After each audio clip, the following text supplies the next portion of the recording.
মুহূর্তে দোয়া কবুলের সময়। এই সময় আসলে আমরা দোয়া করব, বেশি কথা নয়, দুই একটা কথা বলে আমরা শেষ করব। প্রথমত হলো যে বিষয়টা আপনাদের সামনে আমরা বলতে চাই সেটা হলো আমরা এখানে কোনো পলিটিক্যাল লিডার হিসেবে উপস্থিত হয় নাই। পুরো এনসিপি তো একটা তরুণদের দল, এবং এই তরুণদের মধ্য দিয়ে আমরা যে নতুন বাংলাদেশের স্বপ্ন দেখেছিলাম, যে স্বপ্নটা আবু সাঈদ, ওয়াসিম, মুক্ত আমাদেরকে দেখিয়েছিলেন, সেই নতুন বাংলাদেশের যে প্রত্যয় আমরা গঠনের প্রচেষ্টা করেছিলাম, এটা একটু থমকে গিয়েছে। তো সেই জায়গায় আমি একটি ছোট্ট চেহারার কথা বলবো আপনাদের সামনে। যদি কথা বলি, আপনারা একটু এদিকে যান না, আপনারা তো সবাই এখানে নেতা হয়ে গিয়েছেন, একটু এদিকে যান না। এটা বাদল, তুমি একটু এদিকে যাও, সবাই নেতা হলে সমস্যা আছে।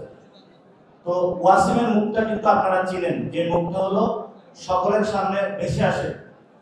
আবু সাঈদ যেভাবে হাত দাঁড়িয়েছিল, ওনারা কেন শহীদ হয়েছিল সে বিষয়টা আজকে বাংলাদেশের মানুষ ভুলে গিয়েছে। ওনারা একটি নতুন বাংলাদেশ গঠন করতে চেয়েছিল, যেই বাংলাদেশে খুনি হাসিনা যারা আমাদের উপরে খুনের রাজত্ব চালিয়েছিল, ফেসিস্ট একটা কাঠামো আমাদের উপরে নির্মাণ করে বাংলাদেশের অগ্রযাত্রাকে বাধা সৃষ্টি করেছিল, সেই যাত্রাকে থেকে আমরা বের হয়ে নতুন একটি সাম্য মানবিক এবং ন্যায় বিচারে বাংলাদেশ গঠন করব। সেই জন্য ৭১-এ যারা শহীদ হয়েছিলেন, ২৪-এ যারা শহীদ হয়েছিলেন, এই জন্য জীবন দিয়েছিলেন। তো যারা আজকে বলছে যে ওয়াসিম হলো আমাদের শহীদ, কিন্তু তারা প্রতিনিয়ত সংস্কারের বিরোধী হয়ে দাঁড়িয়ে যাচ্ছে, তাহলে এটা কি শহীদদের সাথে বিশ্বাসঘাতকতার শামিল নয়? এটা তো শহীদদের সাথে বিশ্বাসঘাতকতার শামিল। আমরা যে নতুন বাংলাদেশটা গঠন করতে চাই, তরুণ প্রজন্ম, এখানে আমাদের তিনটা কাজ আছে। একটা কাজ হলো বিল্ড ইউর ক্যারেক্টার, অর্থাৎ আমাদেরকে একটা ক্যারেক্টার হিসেবে মানুষের সামনে উপস্থিত হতে হবে। বড় বড় নেতা হিসেবে মানুষের সামনে উপস্থিত হতে হবে না, মানুষের কাছে যেতে হবে যে মা বাবা আপু আপনাদের কি সমস্যা, এই সমস্যাগুলোর আমরা সমাধান করতে চাই, আমরা সমাধানের রাজনীতিটা করতে চাই। আমরা আপনারা যাবেন যে অনেক বৃদ্ধ বাবা মা যারা চিকিৎসার অভাবে অনেক কষ্টে আছে, তরুণদের পকেটে টাকা নাই, তারা বিয়ে করতে পারে না, তাদের মেন্টাল হেলথের সমস্যা হচ্ছে, এবং তরুণরা একটা ফ্রাস্ট্রেশনের মধ্য দিয়ে চলে যাচ্ছে, অথচ বাংলাদেশের 50% গুলো তরুণ।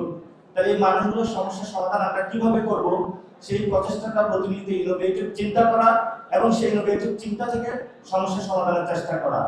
এখন এই সমস্যা সমাধানের চেষ্টা করতে গিয়ে যদি আপনারা উপস্থিত হন, ভাই সব আমি বড় রাজনৈতিক ব্যক্তিত্ব, আপনারা শুনতে হবে, মানতে হবে, এটা করতে হবে, এগুলো করলে হবে না। আপনার একটা সফট ক্যারেক্টার ক্রিয়েট করতে হবে, যেটার মধ্যে দিয়ে ভালোবাসা সবার মধ্যে ছড়িয়ে দিতে হবে। যে ভালোবাসার মধ্য দিয়ে মানুষ যখন আপনাকে দেখবে, তখন আপনাকে ভয় পাবে না, বরঞ্চ ভালোবাসার সহিত আপনাকে জড়িয়ে নেবে। দ্বিতীয় যে বিষয়টা, সেটা হলো সার্ভিং দ্য পিপল। আমরা পাওয়ার পলিটিক্স করি না, আমরা হলো মানুষকে সেবার রাজনীতি করব। মানুষের কাছে যাব, তাদেরকে সেবা দিব, সেই সেবার মধ্য দিয়ে মানুষ আমাদেরকে ভোট দিবে, যে ভোটকে ক্যারি করে নিয়ে আমরা সংসদে যাব, এবং স্টেট থেকে মানুষের যে সমস্যাগুলো রয়েছে সেগুলো আমরা সমস্যা সমাধান করব। চ্যানেল বি+, নতুন সূর্যোদয়, নতুন বাংলাদেশ।